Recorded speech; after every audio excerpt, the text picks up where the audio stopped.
hijaunya lagi, kita akan langsung lihat aja bagaimana hasil akhir dari 10 hero yang sudah ditetapkan oleh kedua belah tim untuk bisa mendapatkan atau bakal mencuri poin di match kita yang keempat kali ini. Pertarungan antara RRQ dan juga Yudu, dimana ini lower bracket ya, ingat guys, mereka sama-sama akan bertarung habis-habisan untuk bisa melakukan strategi mereka untuk game kali ini. Karena lihat, sudah ada satu buah Dominant of Goddess yang dibuka mengarah ke area Cipuy untuk memberikan satu buah efek slow. Kedua belah sisi samping dari kedua tim ini benar-benar dibiarkan independen, dan nampaknya dari Reversi gagal untuk bisa ngamanin karya satu buah Visions melalui Little Wonder di area hutan. Oke, tapi kalau kita ngeliat dari segi emblemnya ya, ini kita nggak akan ngeliat ke arah Bang Sin terlebih dahulu, di mana Bang Sin sepertinya menggunakan common emblem diikuti dengan adanya Impure Rage, Weapon Master, dan juga Agility di tangannya, yang membuat dari segi powernya itu sebenarnya ditekankan banget ke arah damage. Cuman kalau untuk di arah early planningnya itu benar-benar bakalan ngepaksa banget untuk Bang Sin memiliki mana manajemen dulu sih. Karena kalau sampai mananya habis dan pulang, itu bisa aja jadi golden opportunity bagi Super Red mengambil ke arah gold shelter yang berada di top lane. Seperti sekarang dimana kita lihat adanya bantuan dari Cipuy membuat Bang Sin pun punya space yang cukup luas sepertinya. Dan untuk dari stack dari Sanguine Claws dan juga Bad Impact-nya, ini harusnya udah lumayan oke sih untuk memberikan poking damage lah, walaupun belum besar-besar banget. Sama-sama jaga jarak untuk kedua belah sisi court lane kita karena mereka cukup independen. Ditambah lagi Turtle juga udah mulai di setup real world relation. Sekis bakal coba untuk mulai mengarah ke objektif terlebih. Cipuy datang dengan satu buah wall charge memberikan satu buah serangan unpredictable, tapi sayang sekali Retribution masih on point di tangan seorang Sekis, dan real world relations-nya pun masih belum terlalu berasa membuat Cipuy masih bisa bertahan. But in another side, Sin harus menjaga jarak mundur karena udah mulai terlihat dia agak sedikit fall off atau bahkan kesusahan ketika berhadapan dengan Super Red di top lane. Ya tadi sebenarnya dari versi sendiri tuh benar-benar nahan banget, karena untuk kontes melawan Maltis tuh emang agak sulit ya kan, apalagi dengan Assassin melawan Fighter gitu loh, membuat dia pun akhirnya kehilangan turtle di menit pertama kita. Tapi kalau kita pindah ke arah gold lane, Bang Sin ini masih punya power yang bisa dibilang cukup oke untuk bisa sustain melawan Super Red. Tapi bagaimana dengan gold networknya? Nah ini Cuci masih belum tahu nih. Sepertinya sudah mulai ada perbedaan dikarenakan dengan turtle pertama yang telah diamankan oleh Yudu Raja, tapi sudah mulai ada sedikit inisiasi juga kepada Super Red, di mana dari Bang Sin pun mendapatkan gold. Crab untuk di area top lane membuat sengganya dari finansial udah lumayan ngejar harusnya.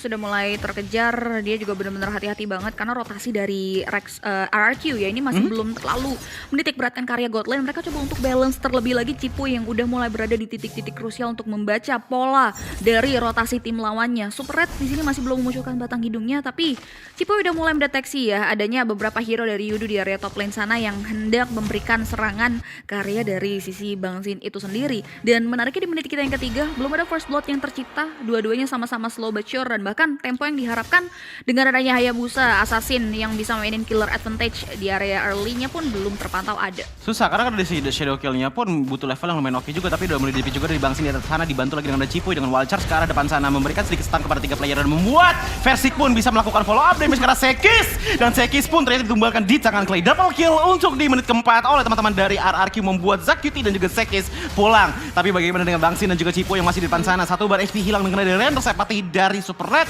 Tapi setidaknya kondisi dari RRQ untuk di top lane tidak terlalu krisis, membuat mereka pun justru mendapatkan space untuk melakukan turtle. Karena kita bisa melihat bahwa Sekis posisinya masih berada jauh di belakang sana. Apakah Retribution dari Versik masih bisa ternyata untuk mengambil karena turtle di menit keempat? Yes, masih bisa 3 keuntungan ya dari hilangnya objektif turtle yang pertama. Ini dibayarkan dengan sangat konstan oleh pemain-pemain RRQ, dan mereka pun penuh akan perhitungan. Gak mau terlalu follow up lebih jauh lagi. Mundur adalah satu pilihan yang bijak karena ini masih cukup early. Itemnya juga masih berupa item-item pecahan dan satu buah Hunter Strike. Nampaknya baru saja dibulatkan oleh Versik di menit kita yang keempat. Tapi seenggaknya kalau kita ngeliat ke arah Bang Sin itu sendiri ya, dia masih bisa memanage goldnya dengan sangat-sangat baik loh, dengan gap di angka sekitar 200 gold. Bahkan untuk di item pertamanya saja, Clock of Destiny pun sudah dibuat. Ditambah lagi dengan Demon Shoes, membuat dia harusnya sustain di arah gold lane ini.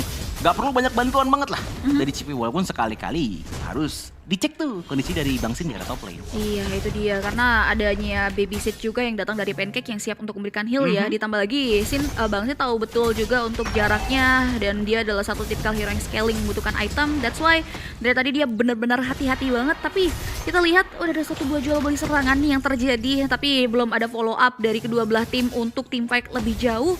Mereka sama-sama memilih untuk mundur ke area belakang, hanya memberikan ancaman belaka. Sedangkan kalau kita Bang Sin? lihat dari area si top lane sana, Council Play sudah mulai dibuka dan Bang Sin pun langsung menarik mundur ke area sisi belakang secara teratur, nggak mau terlalu memberikan satu buah serangan tambahan. Tapi nampaknya dengan dia pola rotasi 3 pemain dari Yudu Red Giants, mereka bakal coba untuk memberikan gertakan teamfight, tapi ternyata tidak. Mereka lebih memilih untuk mengurungkan niat. Ini temponya benar-benar slow, tapi sure banget dari kedua belah tim. Tapi ini udah bermain 4-1 banget sih. Tapi bagaimana dari tadi Versik tidak join ke arah teamfight ataupun ke arah top lane dari teman-teman RRQ yang lainnya. Karena dengan permainan 4-1 kali ini, lihat bagaimana Banana pun juga sudah pindah ke arah top lane. Sebenarnya yang ditekadkan oleh RRQ adalah nge-push dulu nih ke arah top lane-nya. Dengan target yang sudah hancur, seenggaknya membuat Bang Sin pun punya space yang cukup luas. Cipuy melakukan flicker dan juga wild charge untuk melarikan diri ke belakang sana. Tapi bagaimana dengan Sekis yang maju sangat depan di depan sana, tapi Bang Sin terkena Destination Solve, membuat dia pun tumbang dengan sangat cepat. Di belakang sana Real World Manipulation juga dibuka, membuat ada space yang lebih lebar lagi untuk teman-teman dari Yudo Red Giants mendapatkan 2 player sekaligus dari RRQ. Yes, 2 tukar 1 bakal sepaket dengan Tarot kah? Tapi Banana dan juga Clay berkolaborasi untuk melakukan clear terhadap wave minion dengan hadirnya Zakyuti. Flicker 2 maju ke depan, mengarah ke satu pemain surprise, masih bisa dihindari oleh seorang Clay dan Banana. Still survive, masih coba untuk memberikan serangan lanjutan, tapi hanya memberikan gertakan belaka dan satu buah spray down dari Nibiru melalui Super Red, membuat dari Banana sendiri akhirnya tumbang. Dan nampaknya dari hilangnya beberapa nyawa pemain RRQ tadi bakal coba untuk dibalas dan ditukarkan dengan ada satu buah objektif turtle. Tapi lagi-lagi ada mirroring dan bahkan penukaran yang cukup konstan dari tim Yudu dengan direnggutnya satu buah bangunan turret yang hilang di area si top lane. Tapi ini udah kelihatan banget sih, strat dari RRQ itu bener-bener nungguin momentum banget. Mereka nggak mau langsung engage ke arah depan sana karena kalau dibilang ya, grafik mereka itu emang sebenarnya sangat-sangat bersinar mungkin di menit ke-15 ke atas. Ingat ada Hayabusa, ingat ada Cecilian juga gitu loh tangan RRQ. Jadi mereka butuh waktu untuk mengumpulkan power spike mereka dari item-item yang harus dimiliki. Contohnya Bang Sin aja, ini harus ngambil ke arah Lightning Transcend, diikuti dengan stacknya juga. Versik mungkin nunggu sampai bener-bener level 12 ataupun level 9 juga sebenarnya udah cukup ya. Tapi satu level lagi lah nanggung untuk memaksimalkan shadow kill-nya gitu loh. Bahkan kalau kita ngelihat ke arah Cipuy dan juga Banana sebagai tanker, mereka tuh sebenarnya sejauh ini masih minim banget inisiasi karena emang itu yang dibutuhkan oleh teman-teman dari RRQ. Tapi mulai dari sekarang sudah mulai ada perkumpulan di area bottom lane di mana dengan ada penempel sekali banyak banget teman-teman dari Yudo Red Giants. Heal dari SS pun dibilang maksimal, ditambah lagi di depan sana Cipuy mencoba untuk memberikan waktu sebanyak mungkin. Zakyuti dengan satu bar HP tersisa masih bisa survive sepertinya di mana, tambah lagi dengan Bang Sin yang sudah tembuang membuat 3 player dari RRQ, bahkan 4 dengan Versing hilang begitu saja. Wow, teroutplay. Gerakan yang sempat dimulai oleh seorang Banana pun membuat teman-teman dari RRQ harus teroutplay dengan area space dan juga follow up dari seorang Pancake ya yang memberikan coveran terhadap Super Red sehingga triple kill dan satu pemain terakhir yang di follow up dengan area damage yang diberikan oleh Sekisa. 4 pemain tumbang untuk nothing, ditambah lagi lihat Sekis sudah mulai mengarah ke area objektif purple buff yang dimiliki oleh seorang Versik. Satu turret pun langsung ditumbangkan begitu saja mengarah ke area objektif turret, tapi Cipuy menghentikan sesegera mungkin gerakan yang dimiliki oleh teman-teman dari Yudo Red Giants yang sejauh ini udah mulai berhasil memangkas 3 outer turret dari masing-masing lini yang dimiliki oleh teman-teman RRQ. Dan Lord kini udah mulai muncul dari area sebelah sisi kiri hutan, ditambah lagi perekonomian yang tadinya Soul benar-benar gak terlalu terpaut cukup jauh, kini udah mulai dipegang kendali slow butcher oleh tim Yudo dengan adanya objektif demi objektif yang berhasil mereka amankan. Apakah mereka bakal coba untuk mancing keributan kembali karena Lord sudah mulai sempat untuk di setup oleh teman-teman Yudo. Ya, kita bisa melihat bahwa dari segi goal gap-nya aja ini udah di angka 2000-an wah. Tapi ya balik lagi, sewajarnya dari RRQ powernya emang belum masih kelihatan banget. Tapi persyaratannya adalah berarti RRQ harus banget mendelay sampai ke arah late game. 15 ataupun 20 menit di arah late game, powernya itu baru benar-benar kelihatan banget. Cuman yang dilakukan oleh Yudo Red Giants sekarang adalah sepertinya seakan-akan sangat-sangat gegabah untuk melakukan endgame, bahkan langsung inisiasi ke arah Lord dan memancing teman-teman dari RRQ untuk memancing mereka juga mendapatkan team fight dari RRQ. Tapi ini dia Clay juga sudah membuka Real World Manipulation-nya. Zakyuti pun dengan 2 baris tersisa. Banana memancing satu arrow di depan sana dari Gojes dan Gojes pun terpancing, tapi versi di depan sana masih mencoba untuk bersabar, tapi terbuka sudah posisinya oleh Gojes dengan bantuan dari Estes. Heal bisa dibilang Cipuy, sangat banyak sekali Charge dapatkan, tapi sayang sekali wild charge dari Cipuy pun tidak ada backup ataupun follow up lagi.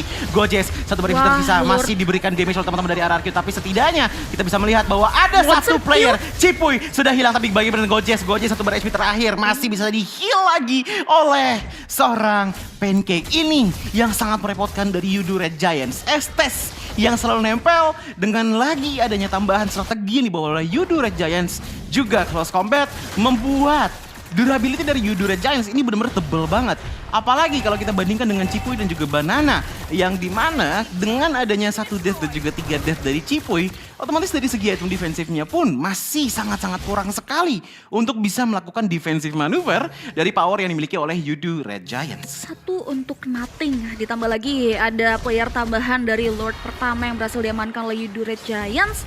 Mereka bakal coba untuk menetapkan atau bahkan buat Lord tersebut sendiri memberikan dampak positif oleh tim Yudu dengan adanya 1 buah split push karya inner turret, dan satu-satunya cara yang bisa dilakukan oleh Versik adalah beralih profesi menjadi split pusher dan juga melakukan clearing terhadap wave minion, di mana teman-teman dari Yudu Red Giants sibuk untuk menghancurkan 2 inner turret yang tersisa dari teman-teman RRQ. Bakal coba untuk di follow up, udah ada Moonlight Immersions yang mengikat karya dari sisi Supret itu sendiri, dan bahkan dari area 1 pemain belum mau coba untuk maju lebih lanjut lagi. Teman-teman RRQ, mereka benar-benar penuh akan perhitungan. Mereka berada di posisi yang cukup behind. Perbedaan perekonomian di sini belum terlalu cukup tinggi, tapi 3.000 ini udah mempengaruhi banget dari gameplay, dan RRQ di sini tinggal nungguin momentum karena teman-teman dari Yudu sendiri nggak ngasih kesempatan. Mereka udah mulai ngelakuin stick teamfight yang mempersulit Cipuy untuk bisa menculik karya 1 hero penting, yaitu Pancake, atau bahkan super bisa masuk karya Super Red. Sebenarnya saya juga penasaran sih untuk dari segi itemnya Cipuy ini apa ya, karena kalau kita ngeliat dari segi bar darahnya itu baru sekitar di angka 7.000 sepertinya dari Cipuy. So apakah ada item ofensif dari Cipuy gitu loh, atau mungkin full item defensif, tapi balik lagi di Gojes dengan langsung diving ke depan sana. Bang Sin pun menjadikan target utamanya, dan bahkan Sekis mencoba untuk menargetkan ke arah Versik dan juga Sin sepertinya, tapi Versik di belakang sana masih mengambil ke arah buff. HP dari teman-teman RRQ juga sudah mulai pada menipis, tapi setidaknya tidak ada pertukaran korban jiwa lagi dari kedua belah tim. Dari Yudu Red Giants, mereka mundur ke area belakang, nggak mau memberikan respon. Begitupun juga dengan teman-teman dari RRQ, mereka tahu betul belum ada pola yang tepat untuk bisa menculik karya 1 hero pentingnya, dan tersisa 1 inner middle turret yang berhasil dihancurkan oleh Super Red, yang hingga dengan detik ini belum terpick off, menjadi eksekutor yang cukup handal dengan adanya tali ikatan yang terus-menerus ada datang dari seorang Pancake. Ini yang menjadi kesulitan tersendiri buat teman-teman dari RRQ untuk bisa memenangkan team fight-nya. Mereka bakal buying time, menunggu hingga dengan datangnya Lord, ditambah lagi mereka benar-benar tahu betul satu-satunya cara yang bakal dimainkan oleh RRQ hingga mendatangkan karya Lord adalah manajemen wave minion dan split push yang nantinya datang dari Versik, dan mereka benar-benar ready banget untuk terus memberikan penjagaan ketat dari setiap masing-masing lane-nya. Dan bahkan 4 pemain dari tim Yudu Red Giants, mereka udah mulai coba untuk berkumpul di area objektif Lord. Akankah akan ada kontes yang tertera karena udah ada 1 buah distractions yang diberikan oleh seorang Gojes. Banana berada di garda depan, masih belum terpantau hadirnya seorang Versik, dan nampaknya tidak ada kontes untuk Lord yang kedua. Free Lord untuk Yudu Red Giants dan RRQ. Mereka pun tidak mau maju ke area depan, sedangkan Versik berhasil menemukan Lord tersebut dengan adanya 1 buah turret yang hilang di area top lane. Wajar dari RRQ tidak melakukan kontes ya, karena balik lagi dengan gold gap seperti ini, dengan setup line up dari Yudu Red Giants yang seperti ini juga membuat mereka pun tahu bahwa untuk power potensial kita melakukan team fight ini masih belum tebel-tebel banget. Bahkan Cipuy pun tadi Joji lihat ya, ini terkena damage dari Void Crystal aja, ini lumayan bikin dadanya menghilang gitu loh. Kalaupun memang dipaksakan, justru itu kalau misalkan sampai kalah, wah itu bakal fatal banget sih itu teman-teman dari RRQ. Mungkin akan mendelay hingga Bang Sin mencapai level 15 dan punya power potensial yang cukup oke untuk memberikan one shot combo ke arah Pancake. Tapi Pancake juga udah mulai memiliki Athena Shield CP. Ya, itu dia. Ini yang perlu diperhatikan pastinya untuk teman-teman dari tim RRQ. 1 base turret berhasil dihantam dengan adanya Lord and Hinge dari Yudu Red Giants. Mereka benar-benar penuh akan perhitungan. Ada Sekisha yang masih bisa men-sustain dealing damage yang diberikan oleh pemain-pemain dari RRQ.